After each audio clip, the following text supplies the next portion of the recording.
In the mountains of Afghanistan, where even shadows have eyes and every rock could hide death, the world's most elite warriors learn a lesson they would never forget.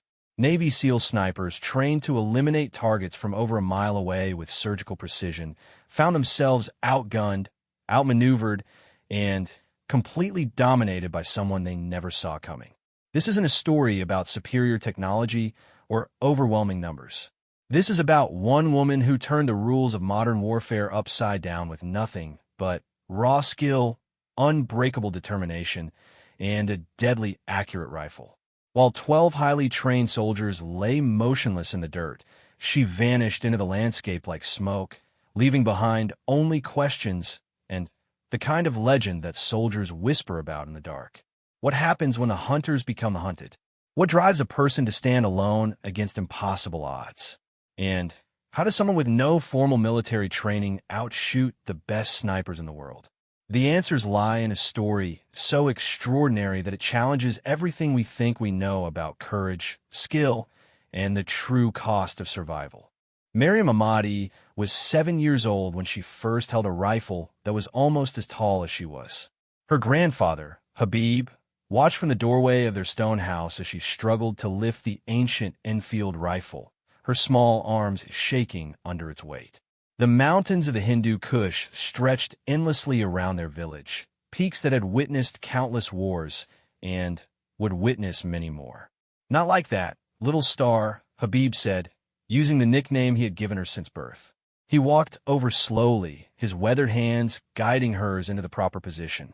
"The rifle is not your enemy. It is your voice when words cannot reach far enough." Miriam's village of Khost was a place where time moved differently. While the rest of the world rushed forward into the 21st century, her people lived much as their ancestors had for hundreds of years. They grew wheat and barley in terrace fields carved into the mountainside. They raised sheep and goats that could navigate paths so narrow that a single wrong step meant death. And they survived by being invisible to the powers that constantly fought over their land. Her grandfather had been a marksman during the Soviet invasion, one of the Mujahideen fighters who harassed the Red Army from these same mountains. He never spoke of glory or heroism, only of necessity. When men with guns come to your home, he would tell Miriam, "You have two choices. You can run, or you can make sure they regret coming." Every morning before dawn, while her mother prepared breakfast and her younger brothers still slept, Miriam would follow her grandfather up the rocky trails behind their village. He taught her to read the wind by watching how it bent the sparse grass growing between the stones. He showed her how to find the natural shooting positions that the mountains provided, spots where a person could see for miles while remaining completely hidden. "Patience is the first skill," he would say as they lay motionless for hours, watching eagles circle high above. "A good shot can kill from far away. A great shot can wait so long that the enemy forgets they exist." By the time she was 12, Miriam could hit a stone the size of a man's fist from 400 yards away. By 15, she was hunting ibex in terrain so treacherous that local hunters refused to attempt it. The rifle that had once been too heavy for her small frame now felt like a natural extension of her body. But it wasn't just the shooting that made her extraordinary. Living in the mountains had taught her to move like the wind itself. She could navigate cliff faces that would challenge experienced climbers, using nothing but her fingertips and an understanding of rock that seemed almost supernatural. She learned to disappear in a landscape so completely that people could look directly at her hiding spot and see nothing but stones and shadows. Her mother, Fatima, worried about her daughter's unusual interests. "A woman should know how to weave and cook, not how to kill," she would say, but always quietly, never when Habib was listening. The old man had survived 3 wars and understood something that peace had not yet taught his daughter. In these mountains, the skills he was passing on might be the difference between life and death. The village elders sometimes disapproved, muttering about traditions and proper behavior for young women. But they also remembered the stories of women who had fought beside their men against the Soviets, women who had proven that courage knew no gender. And There was something about Miriam that made even the most conservative elder think twice before criticizing her too loudly. She wasn't rebellious in the way city girls might be. She still helped her mother with household duties, still showed proper respect to her elders, still covered her head when strangers came to the village. But when she looked at you, there was something in her eyes that suggested she was calculating distances and wind patterns even during normal conversation. Her younger brothers, Ahmad and Hassan, both tried to learn from their grandfather as well. But neither had Miriam's natural talent or her seemingly infinite patience. Ahmad was too eager, always rushing his shots and missing targets that his sister could hit with her eyes closed. Hassan was too nervous, flinching every time he pulled the trigger and sending his bullets wild. Some are born for this, Habib would say, watching Miriam adjust her scope with the careful precision of a master craftsman. And others are born for other things. Both are necessary. When Miriam turned 18, her grandfather gave her a gift that would change her life forever. Hidden beneath the floor of their house, wrapped in oiled cloth, was a rifle unlike anything she had ever seen. It was a customized bolt-action precision rifle, built from parts that Habib had collected over decades of trading and bargaining with weapons dealers who passed through the region. The stock was carved from walnut wood that had been seasoned for years until it was perfectly stable. The barrel was made from steel so pure that it could maintain accuracy even after thousands of rounds. The scope was German-made, acquired from a Soviet officer during the war in exchange for safe passage through Habib's section of the mountains. "This was meant for you from the day you were born," he told her, his ancient hands trembling slightly as he helped her examine the weapon. "I have spent 30 years preparing it, and 30 years preparing you. Now they're both ready." The rifle felt perfect in her hands, balanced in a way that seemed to defy physics. When she looked through the scope, the world became crystal clear in a way that made her previous shooting experiences seem like looking through muddy water. But with the gift came responsibility. Habib's health was failing, and he knew that the skills he had spent decades perfecting would die with him unless someone carried them forward. Over the next 2 years, he taught Miriam everything he had learned about long-range shooting, mountain warfare, and survival in terrain that could kill you in a dozen different ways before you even saw an enemy. She learned to calculate bullet drop and wind drift by instinct. She learned to read weather patterns days in advance by watching how clouds formed around the distant peaks.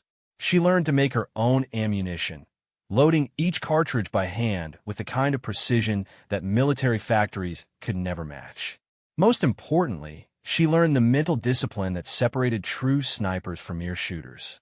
Hour after hour, she would lie motionless in positions that would leave most people cramping and sore, learning to slow her heartbeat and control her breathing until she could fire between heartbeats and hit targets so small that most people couldn't even see them clearly. The mountains around their village became her training ground. She knew every path, every hiding spot, every natural shooting position within 20 miles of their home.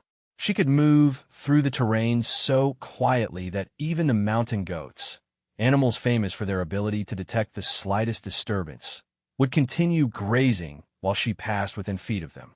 Local wildlife learned to fear her presence in a way they never had with other hunters. She didn't hunt for sport or entertainment, only for necessity, and she never missed. A single shot would bring down an ibex or marker at ranges that made other hunters shake their heads in disbelief. But it wasn't just her shooting ability that made her legendary among the people who knew her story. There was something about her character that set her apart from everyone around her. She possessed a calmness that never seemed to crack under pressure, a focus that could cut through chaos and confusion like a laser beam through fog. When disputes arose in the village, people began coming to her for advice even though she was still young. There was something about her judgment that inspired confidence, a sense that she could see through complex situations and identify the heart of any problem with the same precision she brought to long-range shooting. Her reputation began to spread beyond their small village. Traders who traveled between settlements would carry stories of the young woman who could shoot like an angel of death, and move through the mountains like a spirit. Some of the stories grew in the telling, as stories always do, but the core truth remained consistent. There was someone in the high valleys who possessed skills that defied normal understanding. But Miriam remained largely unaware of her growing reputation. She was focused on learning everything her grandfather could teach her before age, and illness made it impossible for him to continue her training. Every day was precious, every lesson a treasure that she stored away in her memory with the careful attention of someone who understood that knowledge could be the difference between life and death. The peaceful rhythm of her life was about to be shattered by forces she couldn't control, but the foundation had been laid. 20 years of training in some of the most difficult terrain on Earth had created someone truly extraordinary. The mountains had shaped her into something that the modern world had never seen and was completely unprepared to handle. Soon, that training would be put to a test that would shock the international military community and create a legend that would be whispered about in special forces training camps around the world. The quiet village girl who could barely lift her grandfather's rifle was about to become something that would haunt the nightmares of the world's most elite warriors. The helicopter appeared without warning on a Tuesday morning when the mist still clung to the valley floor like smoke from a dying fire. Miriam was checking on her family's goat herd in the high pastures when she heard the distinctive whop whop whop of rotor blades echoing off the mountain walls. She dropped flat against the rocky ground instantly, a reaction her grandfather had drilled into her since childhood. Through her binoculars, she watched as two black helicopters descended toward her village like mechanical vultures. They weren't Afghan military aircraft, nor were they the white helicopters of aid organizations that occasionally visited remote settlements. These were unmarked, sleek, and moved with the purposeful precision of a military operation. Her village had managed to avoid the worst of the wars that had swept through Afghanistan over the decades. They were too remote, too poor, and too insignificant to attract attention from any of the various armies that had marched across their country. The Soviets had passed through once during their occupation, but, finding nothing of strategic value, they had moved on. The Taliban had largely ignored them. Even the American forces had focused their attention on larger settlements and strategic locations. But something had changed. As Miriam watched from her hiding place high above the village, soldiers began pouring out of the helicopters. Even from a distance, she could tell these weren't ordinary troops. They moved with a fluid coordination that spoke of extensive training. Their equipment was cutting-edge, their formation perfect. These were special forces, and they were here for a reason. Her grandfather had told her stories about raids like this, sudden descents by elite units looking for high-value targets. Usually, they were searching for Taliban commanders or foreign fighters who might be hiding in remote villages. Sometimes they were looking for weapons caches or intelligence. But occasionally, they came looking for someone specific, someone whose existence threatened their mission in ways that required permanent solutions. From her position nearly a mile above the village, Miriam could see the soldiers surrounding her family's house.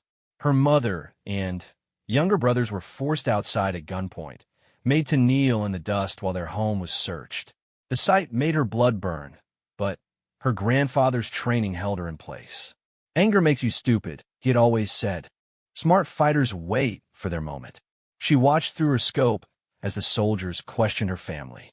Even at this distance, she could see her mother's terror, could see the way her brothers pressed close to her for protection. The interrogation continued for nearly an hour, but it was clear that the soldiers weren't finding what they were looking for. Then, she saw her grandfather being dragged from the house. Habib was dying of lung disease, barely able to walk on his best days. The soldiers had to support him just to keep him upright. But, even through her scope, Miriam could see the defiance in the old man's posture. Whatever they were asking him, he wasn't giving them the answers they wanted. The interrogation of her grandfather lasted longer than the others. The soldiers seemed to believe he knew something important, something worth extracting through increasingly aggressive questioning. Miriam watched one of them strike her grandfather across the face, watched the old man stumble and fall to his knees. That was when she understood what was happening. They weren't here looking for Taliban fighters or weapons. They were here looking for her. Over the past year, stories of the mountain sniper had begun attracting attention beyond the local region. Traders had carried tales of impossible shots to larger cities, where they had been embellished and spread further. Intelligence networks that monitored chatter in remote regions had begun picking up references to someone with abilities that didn't match any known combatant profiles. The problem was that the stories were so extraordinary that analysts couldn't determine whether they were describing a real person or just local folklore. Tales of a ghost who could appear and disappear at will, who could kill at impossible ranges, who moved through the mountains like a spirit, sounded more like legend than reality. But enough details had emerged to suggest there might be truth behind the stories. References to specific incidents, descriptions that matched other intelligence reports, patterns that suggested someone with genuine military-level skills was operating in the region, and that made this mysterious figure a potential threat that needed to be investigated. The unit that had been dispatched to her village was a Navy SEAL reconnaissance team, 12 of the most elite soldiers America had ever produced.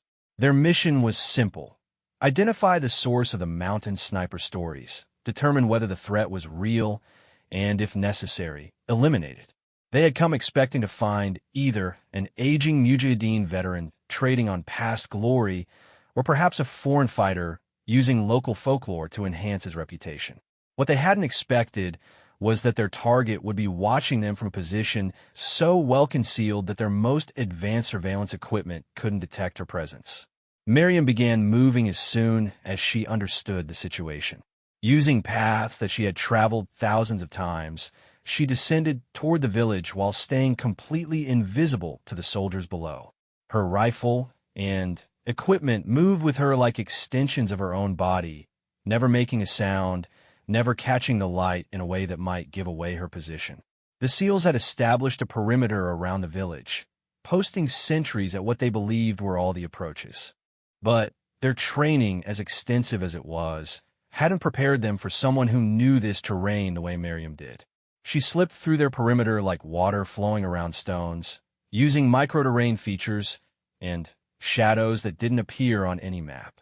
By the time she reached her predetermined shooting position, a natural hide that her grandfather had shown her years earlier, the interrogation below had become more intense. The soldiers had separated her grandfather from the rest of the family, and their questions had become demands backed by the implicit threat of violence. Through her scope, Miriam could see the insignia on their uniforms, could read the model numbers on their weapons, could even make out some of their facial features. These weren't regular army troops or even rangers. The quality of their equipment, the precision of their movements, everything about them screamed special operations. She had a perfect shot on any of them. From her position, she could have ended the situation with a single bullet. But her grandfather's lessons held her back. These soldiers weren't just randomly terrorizing her village. They were here for a specific purpose, and killing one of them would only bring more, potentially putting her entire community at risk. Instead, she waited and watched, gathering intelligence while staying invisible.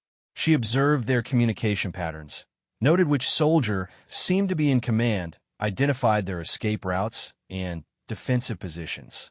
If the situation was going to escalate, she wanted to be prepared for every possibility.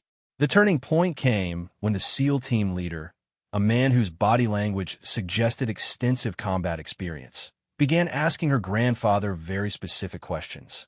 Questions about long-range shooting, about mountain warfare, about someone who could move through the terrain without being detected. Her grandfather's responses were defiant, but careful. He admitted nothing, but also didn't deny the stories completely. His answers were crafted in a way that suggested he knew more than he was saying, which only made the soldiers more determined to extract information. When the team leader produced a photograph taken from a great distance, showing a figure on a mountainside that could have been anyone, Miriam realized that their intelligence was better than she had assumed. They might not know exactly who they were looking for, but they knew someone was out there. The interrogation continued for another hour, with her family forced to watch as her grandfather was questioned with increasing intensity. The old man's health was clearly deteriorating under the stress, but he continued to protect her identity with the same determination he had shown during his battles against the Soviets. Then, everything changed in an instant. One of the younger SEALs, apparently frustrated by the lack of progress, struck her grandfather harder than the previous blows. The old man fell to the ground and didn't get up. Her mother screamed. Her brothers tried to run to their grandfather, but were forced back at gunpoint. From her position high above the village, Miriam watched her grandfather struggle to breathe. Even through her scope, she could see the blood on his lips, could see the way his body was failing him. The lung disease that had been slowly killing him for months was being accelerated by the stress and physical abuse of the interrogation. That was when Miriam Ahmadi, the quiet village girl who had spent her entire life avoiding conflict, made a decision that would change everything. She was done watching. She was done hiding. The men who had come to her home looking for a ghost were about to discover that some legends are more real than they ever imagined. The world's most elite warriors were about to face an enemy unlike anything their training had prepared them for. In the mountains of Afghanistan, where shadows held secrets and every rock could hide death, the hunted was about to become the hunter. The peaceful chapter of Miriam's life was ending, and the legend that would haunt Special Forces units around the world was about to begin. The soldiers below had no idea that they were being watched by someone who could end their lives from a distance they couldn't even imagine, someone whose patience had just run out. Her grandfather had taught her that some fights choose you, regardless of whether you're ready for them. As she settled into her shooting position and began calculating range and wind conditions, she understood that this was one of those moments. The mountain ghost was about to become very real. The mathematics of death are precise and unforgiving.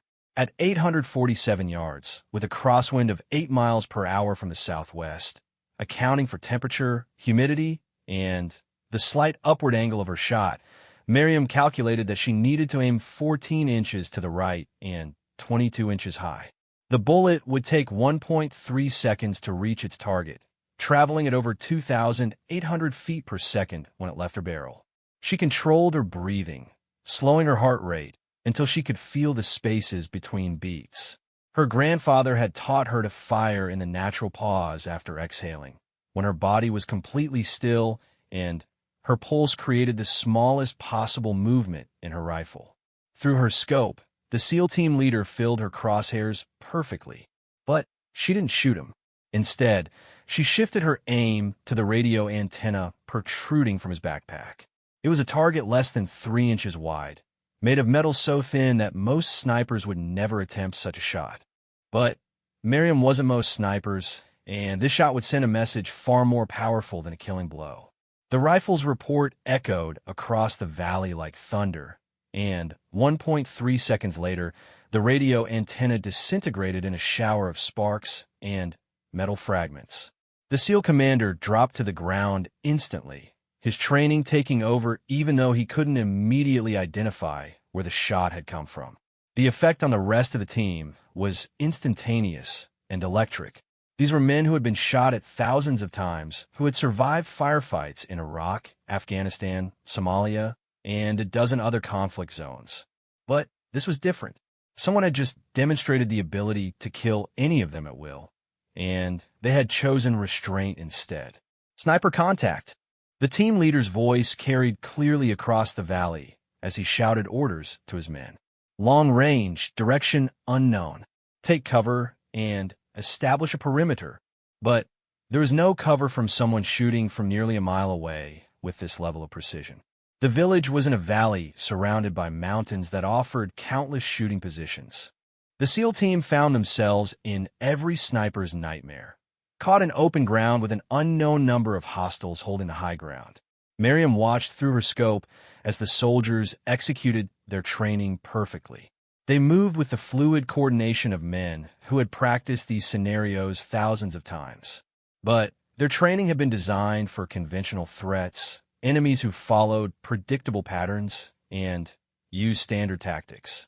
She waited exactly 90 seconds, allowing them time to position themselves and begin scanning the mountainsides with their binoculars and thermal imaging equipment. Then she fired again. This shot was even more audacious than the first.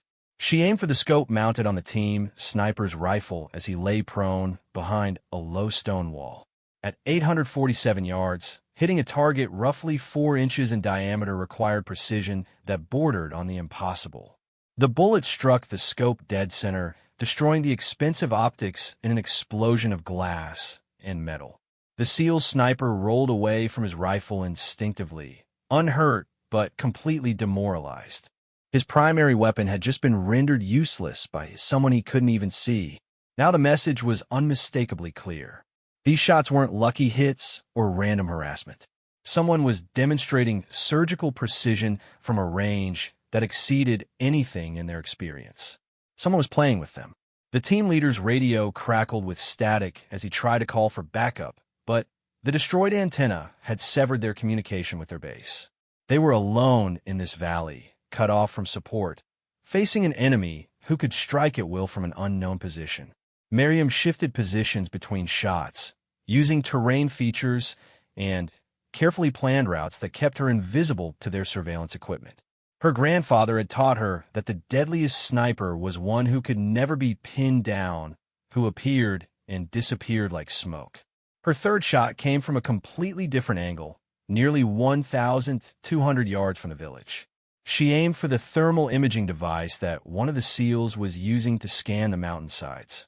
The shot required her to account for even more extreme ballistics, but the bullet found its target perfectly, destroying the device in a shower of electronic components.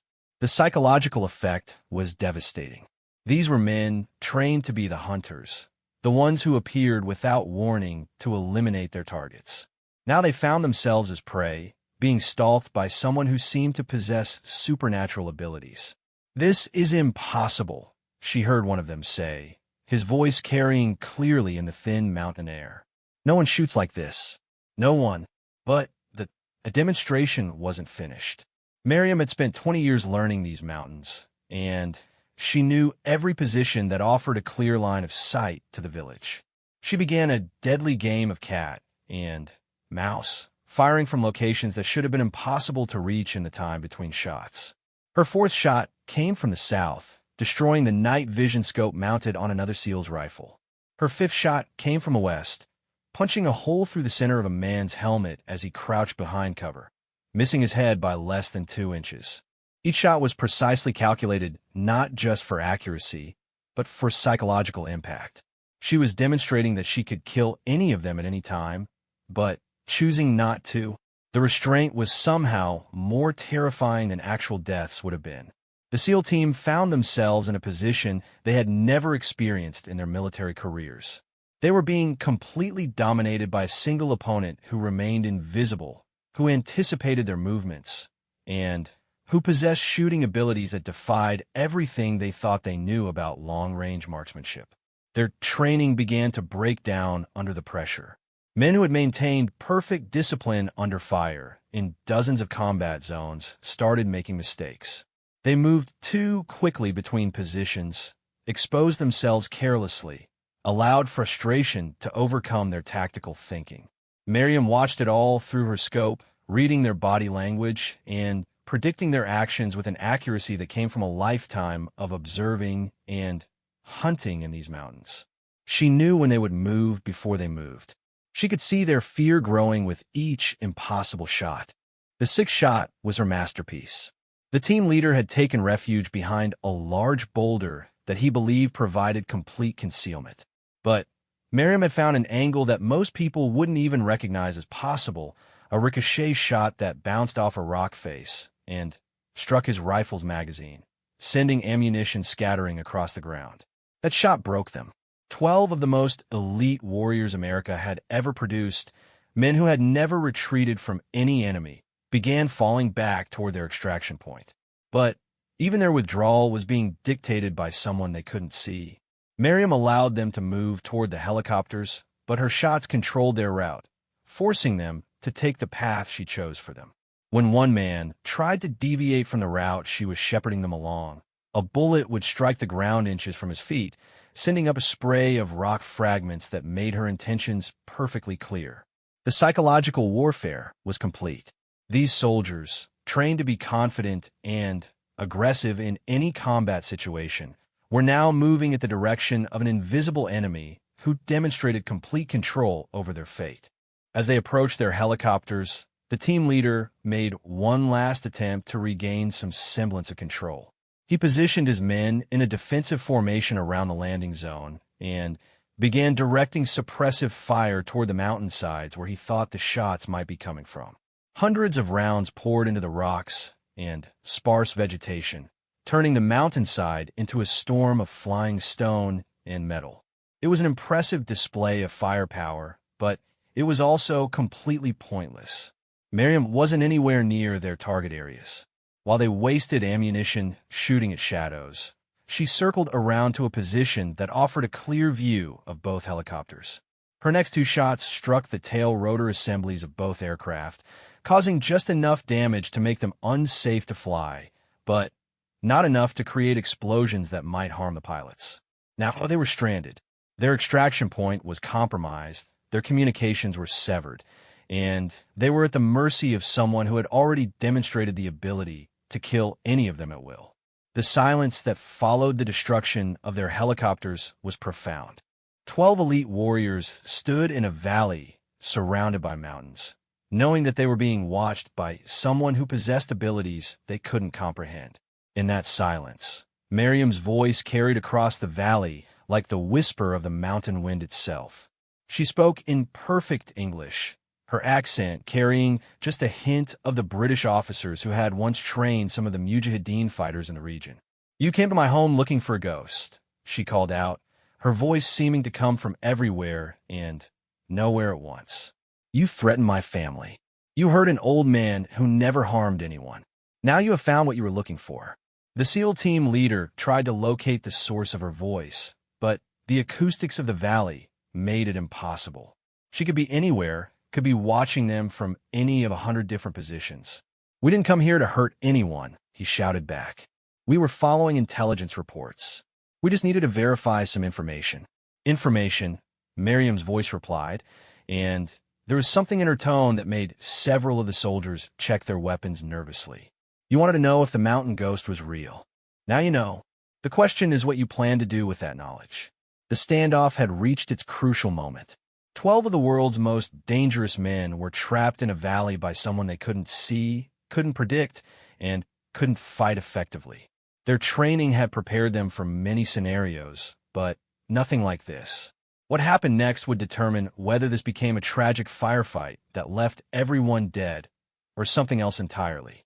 The mountain ghost had demonstrated her abilities beyond any doubt.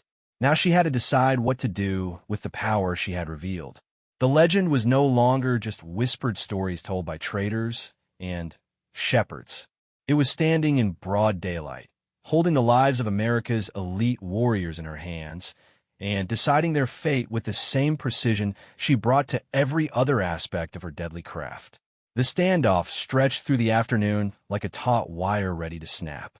The SEAL team leader, Staff Sergeant Michael Chun, had been in hostile situations on 4 different continents, but nothing had prepared him for this psychological warfare. His men were beginning to show signs of stress that he had never seen in their previous operations. These weren't ordinary soldiers. Each man in his team had been selected from thousands of candidates, had survived training that broke most people who attempted it, had proven themselves in real combat dozens of times. But facing an enemy who could kill them at will while remaining completely invisible was eroding their confidence in ways that conventional firefights never could. Chen made a decision that would have been unthinkable under normal circumstances. He ordered his men to stand down and called out to the invisible sniper. "My name is Michael Chun, Staff Sergeant, United States Navy SEALs. I'm requesting a parley under the laws of armed conflict." The silence that followed seemed to last forever. Then, Miriam's voice drifted across the valley again, carrying an unmistakable tone of amusement. "Laws of armed conflict," she repeated. "How interesting. Were you following those laws when you invaded my village? When you threatened my family? When you struck an old man dying of lung disease?" Chun felt his face flush with shame. She was right, and they all knew it. Their mission parameters had been vague enough to allow aggressive interrogation techniques, justified by the potential threat they were investigating. But standing here now, having been completely outclassed by someone they couldn't even see, those justifications seemed hollow. "We made mistakes," he admitted, his voice carrying clearly in the thin mountain air. "We acted on incomplete intelligence. We shouldn't have threatened your family." "Mistakes," Miriam's voice replied. "In my culture, we have a saying. When you make mistakes with other people's lives, you must be prepared to pay with your own." Several of the SEALs shifted nervously, checking their weapons and scanning the mountainsides for any sign of their tormentor. But Chen raised his hand, signaling them to remain still. "What do you want?" he asked. The question hung in the air for long minutes. When Miriam finally responded, her answer surprised everyone. "I want you to understand something," she said. "I want you to go back to whoever sent you here and tell them that some legends are true. Some ghosts are real, and some places are protected by more than just geography." "We can do that," Chen replied carefully. "But our helicopters are damaged. We need extraction." "Your helicopters will be repaired," Miriam said. "But first, you will help carry my grandfather to the medical station in the next valley. Your medic will examine him and provide what treatment he can. Then you will wait while I decide what message you will carry back to your commanders." It was a surreal situation. 12 elite soldiers were being given orders by someone they couldn't see, and they were following those orders because they had no other choice. Their invisible captor had demonstrated complete tactical superiority, but was showing restraint that spoke to a moral code more sophisticated than simple revenge. Chen signaled to his team medic, who approached the old man cautiously. Habib was barely conscious, his breathing labored and painful. The medic's examination confirmed what everyone could see. The old man was dying, and the stress of the interrogation had accelerated his decline significantly. "He needs oxygen and medication I don't have with me," the medic reported. "Without proper treatment, he has maybe hours left. Then you will carry him," Miriam's voice commanded. "All of you. You will take turns bearing the weight of the man you harmed, and you will carry him with the care you would show your own grandfather."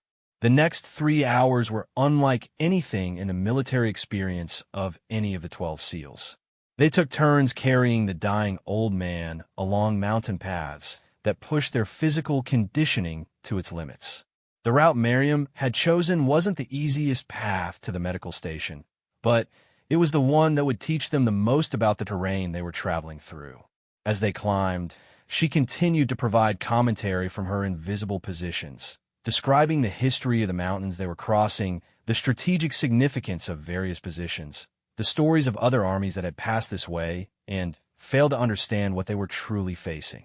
"The Soviets came through here in 1983. Her voice drifted down from somewhere above them as they struggled up a particularly steep section of trail. "A full battalion, with helicopter support and artillery backup. They were hunting my grandfather and his unit. Do you know what happened to them?" None of the SEALs answered, too focused on the difficult climb and the responsibility of carrying the old man safely. "They never found the mujahideen they were looking for," Miriam continued. "But they lost 17 men to snipers who never fired more than one shot from the same position. The survivors called this place the Valley of Ghosts. They marked it on their maps as impassable. The lesson was clear. These mountains had swallowed entire military units, and the people who lived here had survived by becoming something that conventional armies couldn't understand or defeat. When they finally reached the medical station, a small clinic run by Doctors Without Borders, the medical staff were shocked to see American Special Forces soldiers carrying an Afghan civilian. The head doctor, a French woman named Dr. Elizabeth Moreau, took charge of Habib's care immediately. While the old man was being treated, Chen found himself in conversation with Dr. Moreau, trying to explain the unusual circumstances that had brought them to her clinic. "So you're telling me that one person, a single sniper, neutralized your entire team without killing anyone?" Dr. Moreau asked, her eyebrows raised in disbelief. "I know how it sounds," Chen replied, "but I've seen the evidence. Shots that shouldn't be possible, from positions we couldn't identify, with precision that defies everything I know about long-range marksmanship. Dr. Moreau had been working in conflict zones for over a decade. She had seen what modern military technology could accomplish, had treated wounds from the most advanced weapons systems in the world. But she had also seen what local fighters could achieve when they combined traditional knowledge with modern weapons. There are stories, she said quietly. Local people talk about someone in the mountains who protects the villages from bandits and warlords. They call her the Angel of the Peaks. I always assumed it was just folklore. Chen asked, surprised. The sniper is a woman? According to the stories, yes. A young woman trained by her grandfather who learned to shoot in these mountains. The tales are probably exaggerated, but she gestured toward the old man being treated by her staff. Perhaps not entirely fictional. As evening approached, Miriam's voice reached them again, this time from much closer. She had moved to a position where she could observe the medical station directly, though she remained invisible to everyone inside. Your medic did well, she announced. He has bought my grandfather time, perhaps days instead of hours. For this, I will allow you to repair your helicopters and leave. What about the message you want us to carry? Chen called back. The message is simple, Miriam replied. Tell your commanders that the mountains have guardians, and those guardians are not impressed by your technology or your reputation. Tell them that some places should be left alone, and some people should be allowed to live in peace. Over the next 2 hours, Chen's team worked to repair their helicopters under Miriam's invisible supervision. She guided them to parts and tools that had been cached in various locations around the landing zone, supplies that suggested she had been preparing for this possibility for some time. As they worked, she continued to share information that gradually painted a picture of someone far more sophisticated than the rural sniper they had expected to find. Her knowledge of military tactics, equipment, and procedures suggested education that went beyond what any village elder could have provided. Where did you learn about our equipment? Chen asked during one of their conversations. The same place I learned your language, Miriam replied. From books, from traders, from people who pass through our mountains carrying stories of the outside world. Did you think that living in a remote village means being ignorant of everything beyond our borders? It was a fair question, and Chen realized that his assumptions about rural Afghans had been both wrong and dangerous. The person who had defeated his team so thoroughly was clearly educated, well-informed, and strategically sophisticated in ways that their intelligence briefings had never suggested were possible. As the helicopters were finally repaired and made airworthy, Chen made one final attempt to locate their invisible opponent. We're leaving now, he called out. Will you show yourself before we go? The silence stretched for several minutes. Then, on a ridge nearly half a mile away, a figure appeared briefly against the sky. Even at that distance, Chen could see that it was indeed a woman, and that she was holding a rifle with the casual confidence of someone who had never missed a shot that mattered. She stood there just long enough for them to see her clearly, a silhouette against the evening sky that would be burned into their memories forever. Then, she vanished back into the landscape as completely as if she had never been there at all.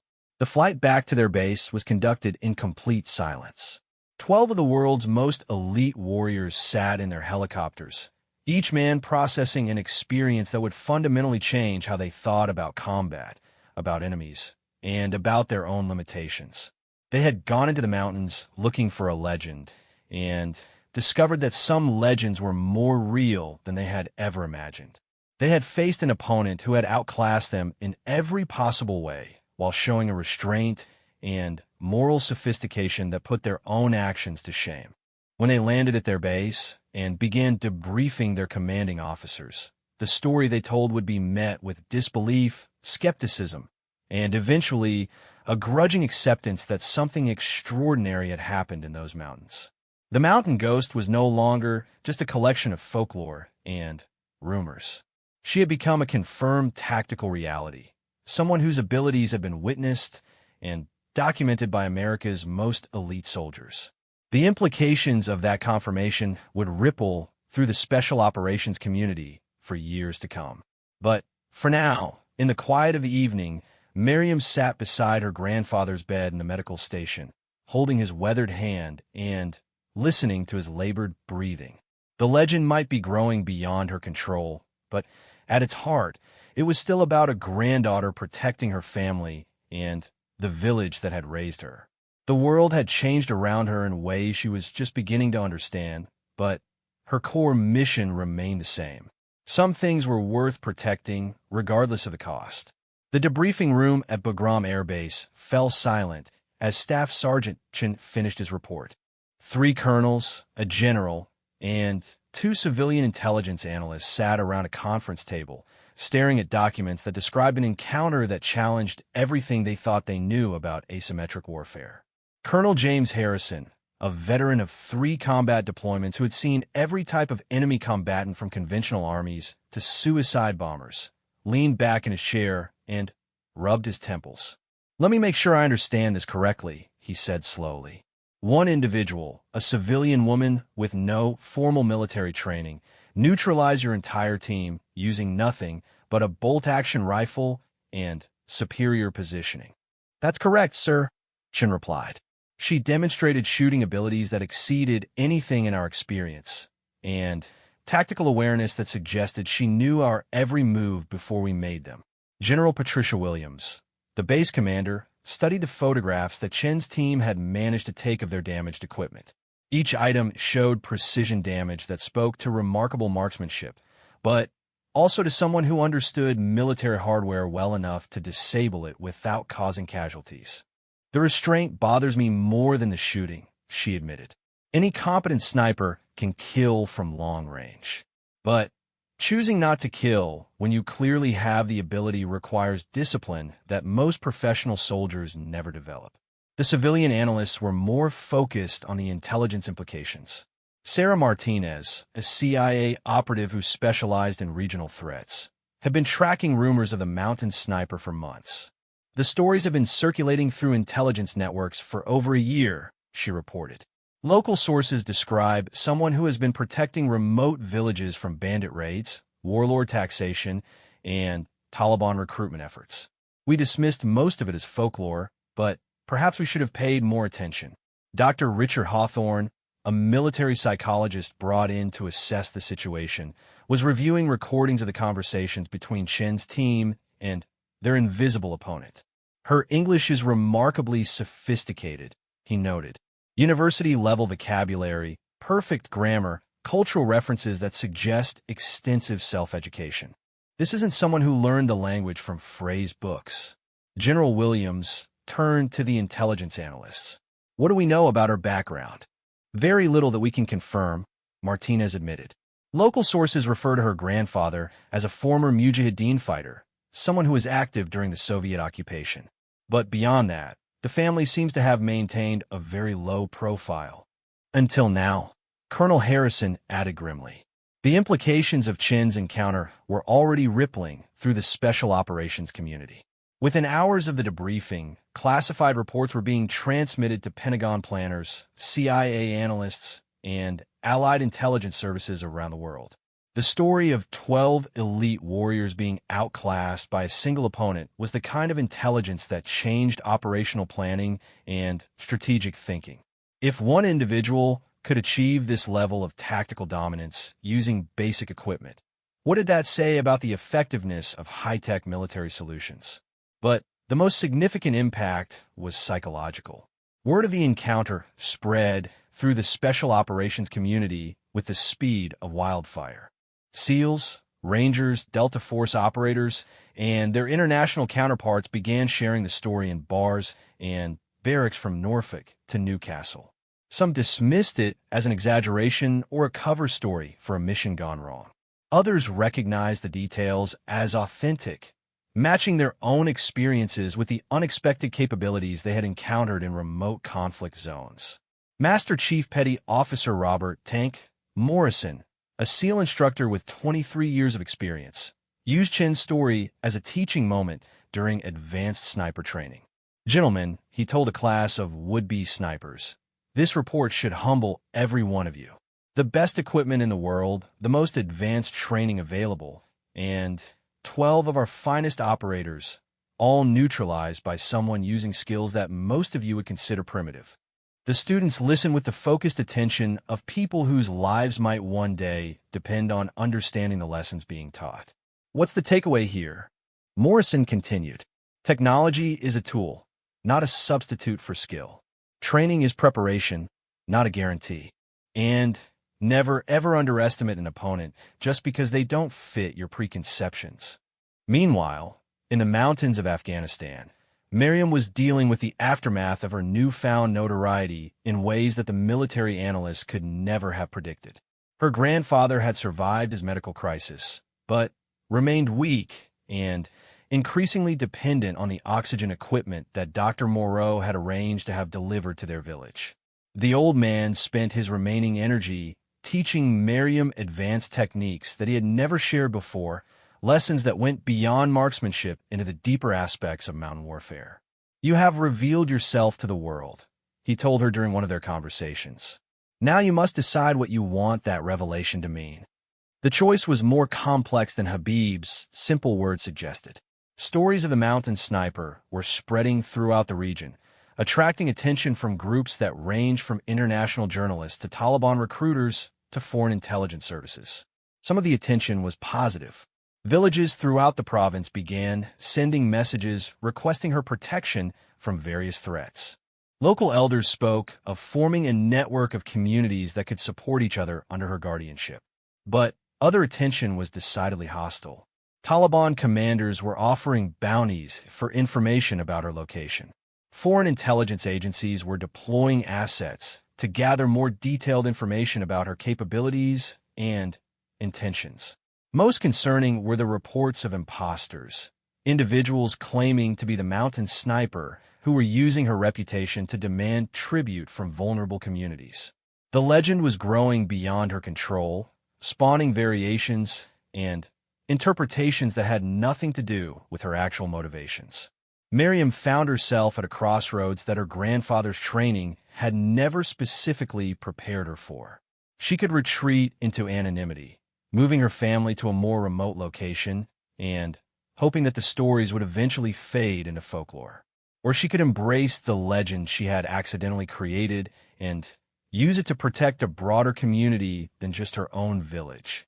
The decision was made for her when Taliban fighters arrived at a village 30 miles from her home. They were looking for information about the mountain sniper, and they were prepared to use whatever methods were necessary to extract it. The village elder who managed to escape and bring word to Miriam described a situation that made her blood burn with familiar anger. Innocent people were being threatened because of stories about her actions. Her legend, which had grown beyond her intentions, was putting others at risk.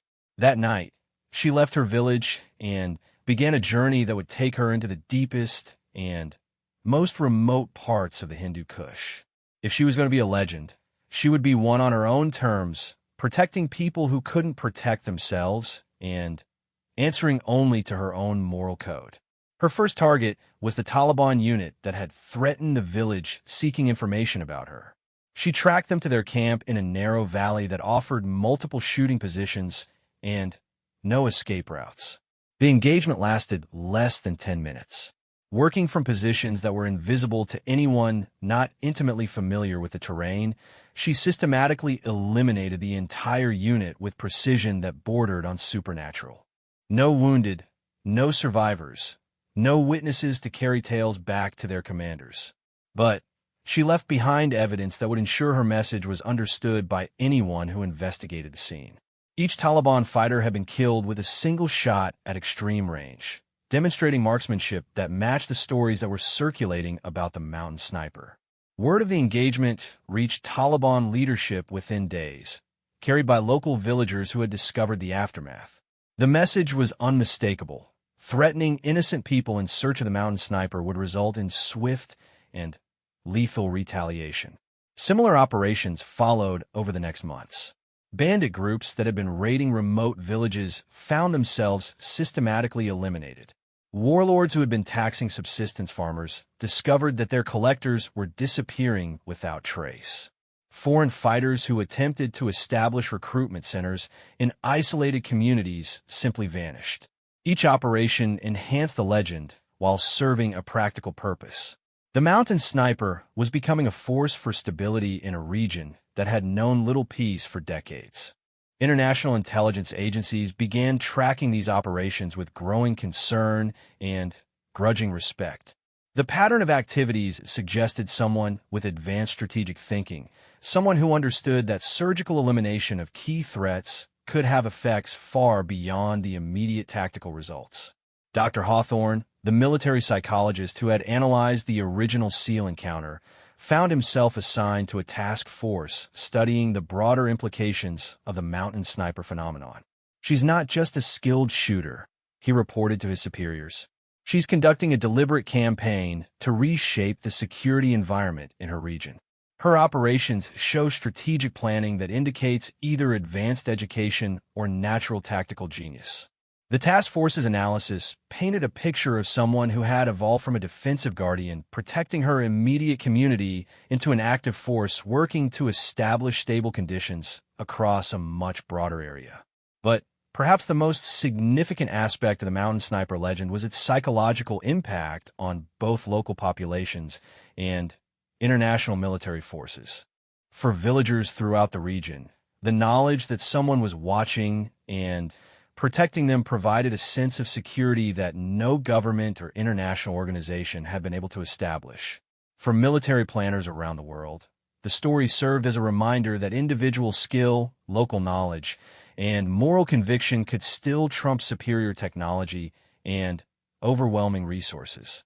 Years later, when military historians analyzed the period, they would identify the mountain sniper as a pivotal figure who had demonstrated the limitations of conventional approaches to asymmetric warfare. Her ability to achieve strategic effects through individual action had influenced thinking about small unit tactics, indigenous capabilities, and the importance of understanding local conditions. But for Maryam Ahmadi, now moving through the mountains she had known since childhood, the analysis and strategic implications mattered less than the immediate reality of protecting people who needed protection. She had become something larger than she had ever intended, but at its core, her mission remained beautifully simple. In the mountains of Afghanistan, where legends were born and empires came to die, one woman had proven that individual courage and skill could still change the world. The ghost of the mountains lived on, protecting the innocent and punishing those who threatened them, a reminder that some things were worth defending regardless of the odds. Her grandfather's lessons had created something that would outlive them both, a legend that would inspire and terrify for generations to come. In a world increasingly dominated by technology and bureaucracy, the mountain sniper remained a testament to the enduring power of individual action guided by uncompromising moral conviction.